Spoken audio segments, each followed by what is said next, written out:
ABP news में आपका स्वागत है। मैं मध्य प्रदेश की राजधानी भोपाल में मौजूद हूं और हमारे साथ इस वक्त जुड़ गए हैं मुख्यमंत्री शिवराज सिंह चौहान साहब। शिवराज जी, आपका स्वागत है एबीपी न्यूज में।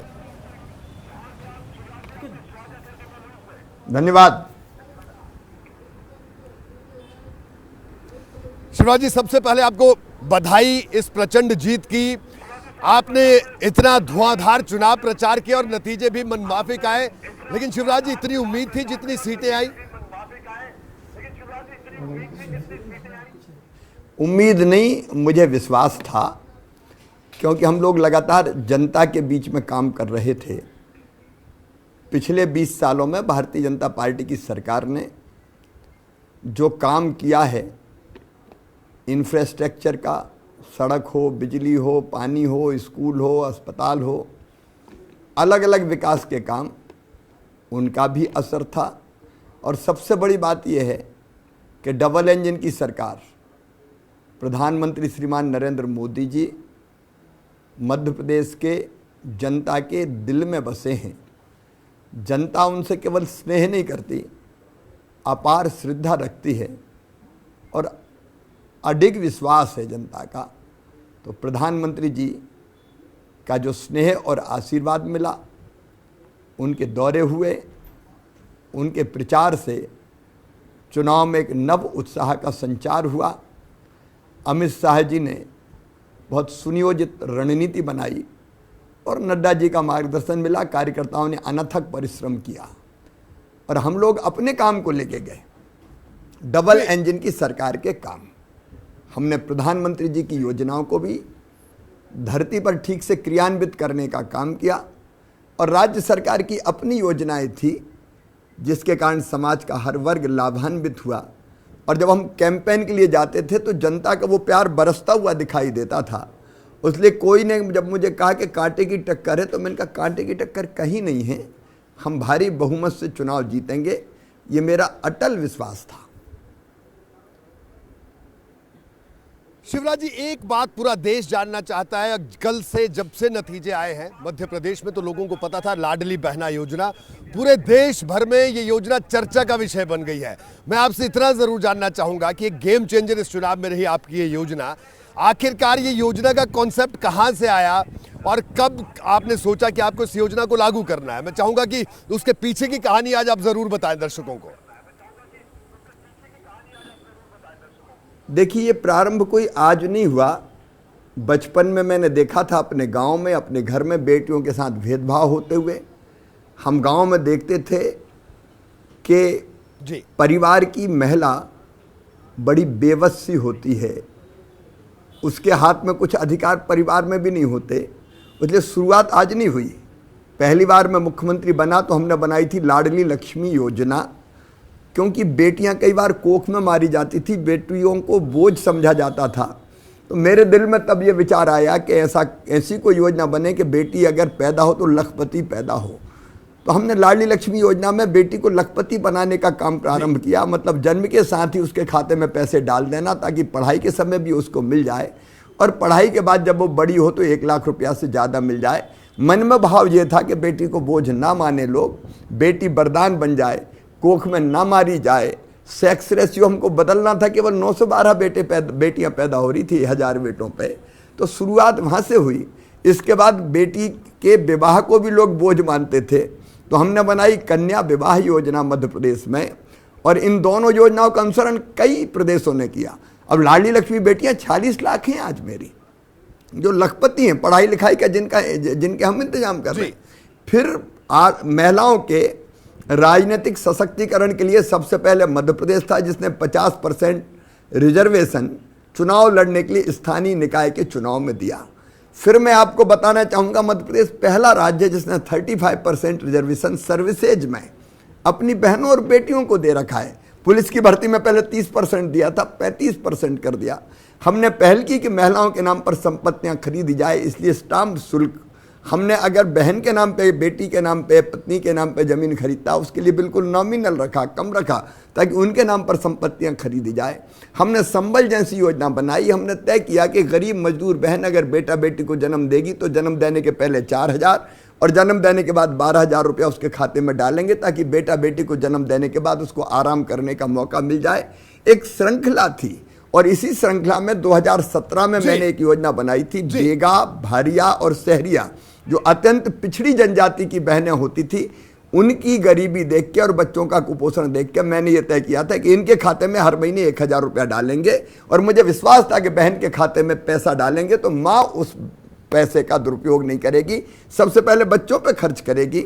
और उस योजना का जब इम्पैक्ट असेसमेंट करवाया तो मैं जान के हैरत में रह गया कि बच्चों के पोषण का स्तर सुधर गया, क्योंकि माँ जिसके खाते में पैसा आ गया उसने सबसे पहले बच्चों के पोषण पर ध्यान दिया। वहाँ से मेरे मन में ये विचार आया कि अगर हम मध्य प्रदेश में गरीब और निम्न मध्यम वर्गीय बहनों के खाते में ये पैसा देंगे तो वो बहनें इस पैसे का उपयोग परिवार के कल्याण के लिए करेंगे, बच्चों के पोषण के लिए करेंगे, काम धंधे के लिए करेंगे, और आर्थिक रूप से वो सशक्त हो जाएंगी। और ये विचार मेरे दिमाग में बलवती होता गया, और इसलिए लाडली लक्ष्मी से लेके फिर हमने लाडली बहना योजना सोची, और उस योजना को फाइनल करके हमने ये तय किया कि हमारी जो गरीब और निम्न मध्यम वर्गीय बहनें हैं उनके आर्थिक सशक्तिकरण के लिए उनके खाते में हम पैसा डालेंगे।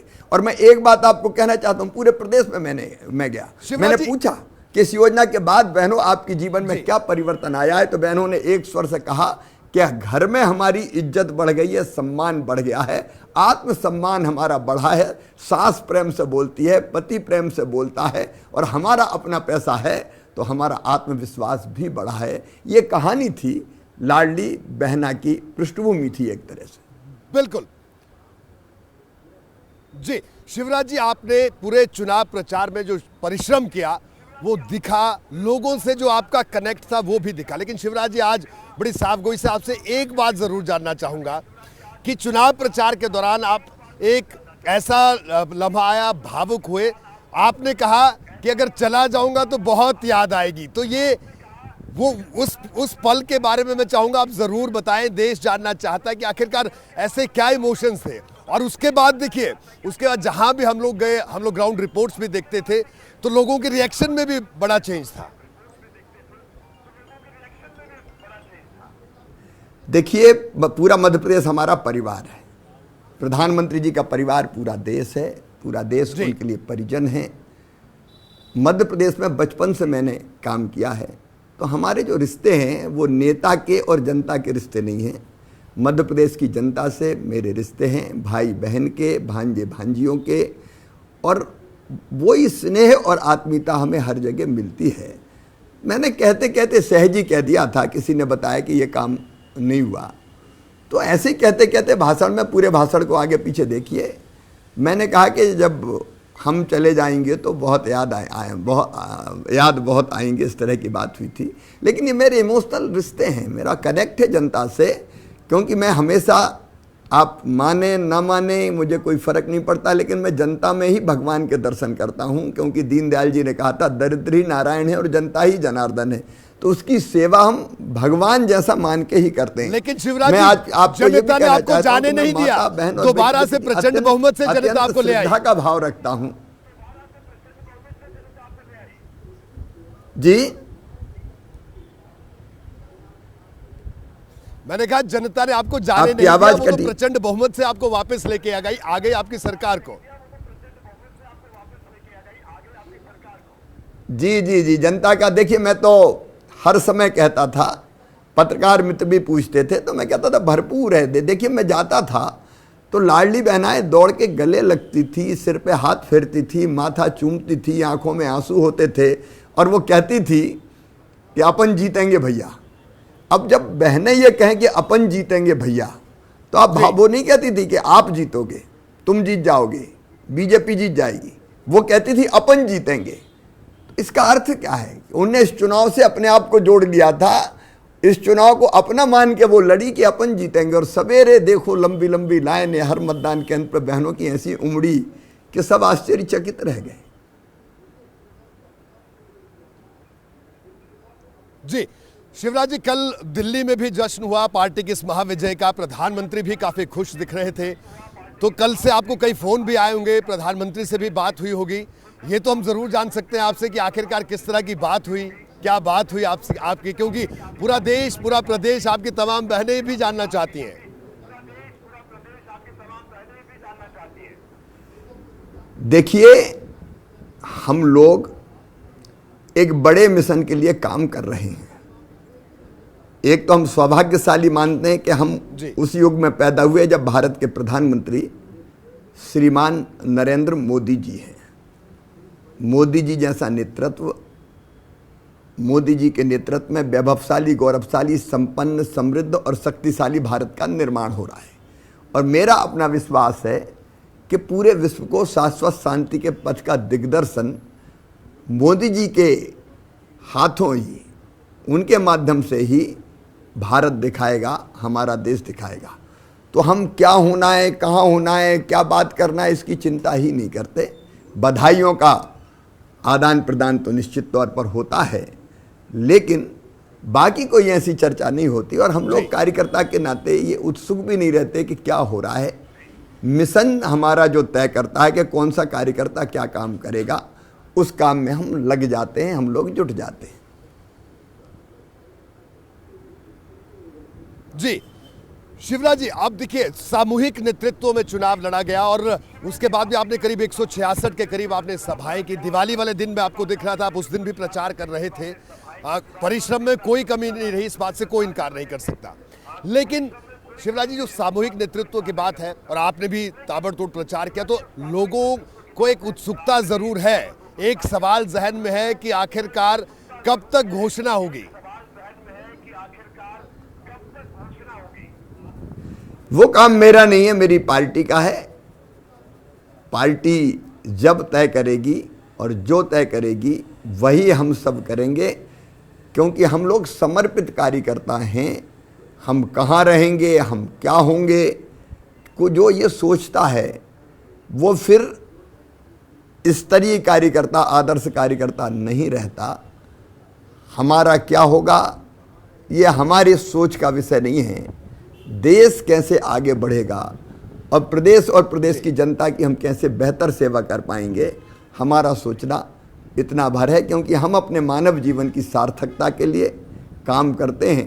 कैसे ये जीवन और सांसें अपने देश के काम आ जाए, अपनी प्रदेश की जनता के काम आ जाए, इसके अलावा बाकी चीज़ों की तरफ हम लोग ध्यान नहीं देते।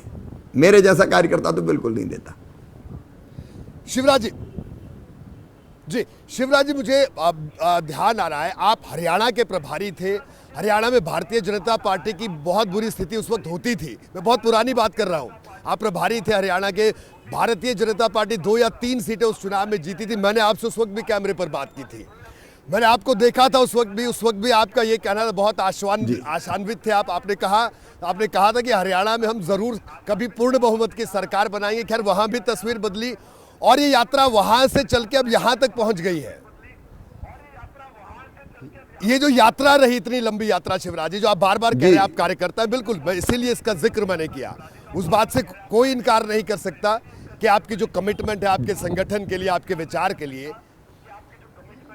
लेकिन एक स्वाभाविक प्रश्न हमारे मन में भी है। जी बिल्कुल, उस समय भी हमने हरियाणा में एक फैसला किया था, आपको ध्यान होगा कि हमने पार्टी को अकेले लड़ने का फैसला किया था। कई लोगों ने कहा था कि आत्मघाती है, सीट नहीं आएगी।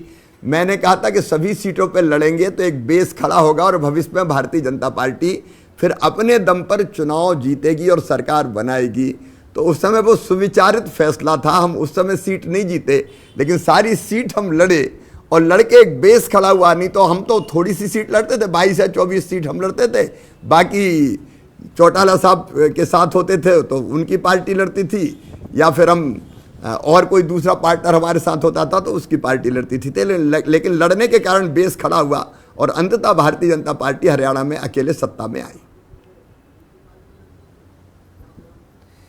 शिवराज जी, राजनीति में इतना लंबा अरसा मध्य प्रदेश के मुख्यमंत्री आप 3 बार हो गए, तो कई तरह की चर्चाएं ये भी हैं दिल्ली से लेकर भोपाल तक कि और भी बड़ी जिम्मेदारी शिवराज सिंह चौहान साहब को मिल सकती है। ये चर्चाएं आप तक भी तो आती होंगी शिवराज जी। जो अपने बारे में सोचता है वो अच्छा कार्यकर्ता नहीं है, ये मैं मानता हूं। पार्टी जो उपयुक्त समझेगी वो काम तय करेगी।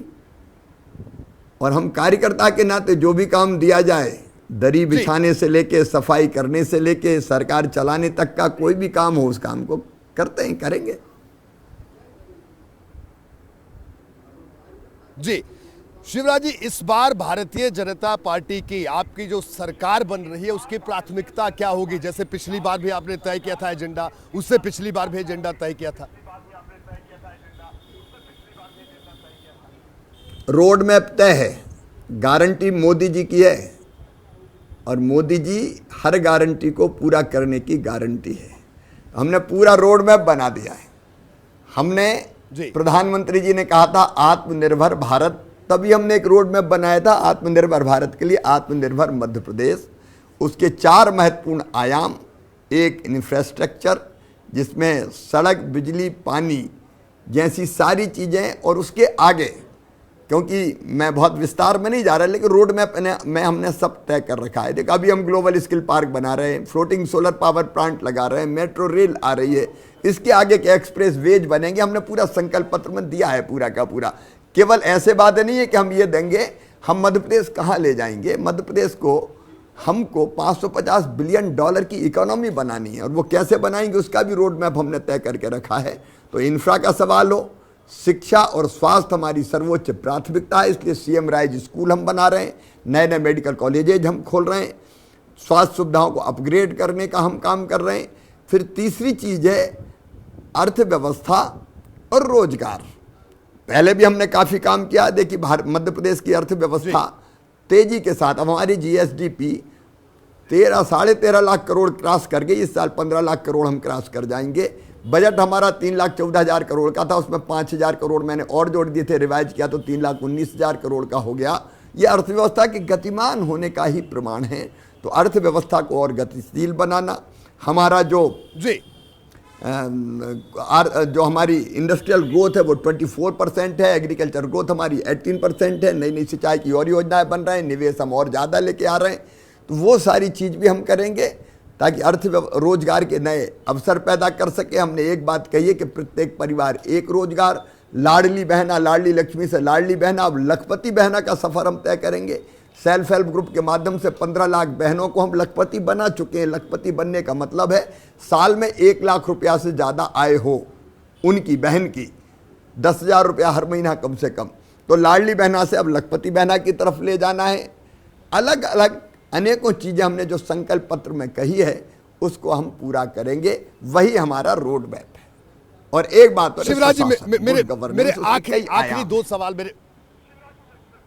जी शिवराज जी, कई मंत्रियों को हार का सामना करना पड़ा इस चुनाव में। हालांकि आपका जो वोट प्रतिशत था वो 48.55, मतलब बहुत ऐतिहासिक वोट प्रतिशत आपको मिला, लेकिन कई मंत्रियों को हार का सामना करना पड़ा। इसकी वजह क्या कही जाए? एक तरफ आपका जनता से इमोशनल, भावनात्मक ग्राउंड तक इतना टच, और दूसरी तरफ मंत्रियों का हार जाना। कई कारण होते हैं, उनकी तह में हम लोग जाएंगे, विश्लेषण करेंगे। इतना जरूर मैं कहूँगा कि अब तक का सबसे ऐतिहासिक हमको समर्थन मिला है। 18.55% वोट मिलना विधानसभा के चुनाव में अपने आप में एक बहुत बड़ी बात है। ये कभी नहीं मिला मध्य प्रदेश में, मुझे और दूसरे प्रदेशों का पता नहीं, लेकिन अब तक का सबसे ज़्यादा वोट भारतीय जनता पार्टी ने प्राप्त किया है। ये अद्भुत है। बाकी अब कई सीटें हम सीमा पे भी आ रहे हैं, 200 वोट से आ रहे हैं, 300 वोट से आ रहे हैं, 400 वोट से आ रहे हैं। हम जीते हैं बम पर, 1 लाख के ऊपर भी हम लोग गए, नहीं तो 40,000 50,000 वाले कई मिल जाएंगे आपको जी। लेकिन हम अगर हारे हैं तो 200 400 500 600 1000 के नीचे ही हम लोग कई सीटें हारे हैं। लेकिन जहां नहीं जीत पाए उसका भी हम विश्लेषण करेंगे। शिवराज जी, विधायक दल की बैठक कब होगी, इस बारे में अभी कोई तय हुई है तमाम चीजें? ये भारतीय जनता पार्टी ये भारतीय जनता पार्टी तय करेगी, हमारा केंद्र तय करेगा। ये हमारे विचार का विषय नहीं है। बिल्कुल शिवराज जी, आपने तमाम सवालों के जवाब दिए, लेकिन एक सवाल जिसका जवाब तलाशते तलाशते मैं दिल्ली से यहाँ भोपाल पहुंचा, उस सवाल का आपने जवाब नहीं दिया। लेकिन आखिर में मैं इतना जरूर कहूंगा, एक बार फिर आपको बधाई दे रहा हूं। तो क्या मैं ये मानूं कि मैं मध्य प्रदेश के भावी मुख्यमंत्री को बधाई दे रहा हूं जीत की?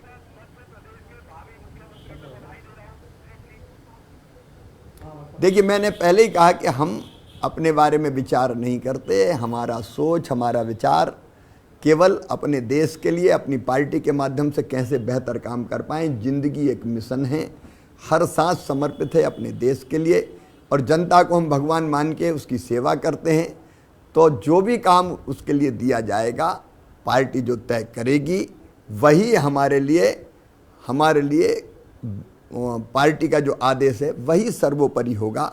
उसके अलावा हम कुछ नहीं सोचेंगे। आपके स्नेह के लिए मैं आपको हृदय से धन्यवाद देता हूं और आपको प्रणाम करता हूं, और जो दर्शक भाई और बहन मुझे सुन रहे हैं उनको भी मैं प्रणाम करता हूं।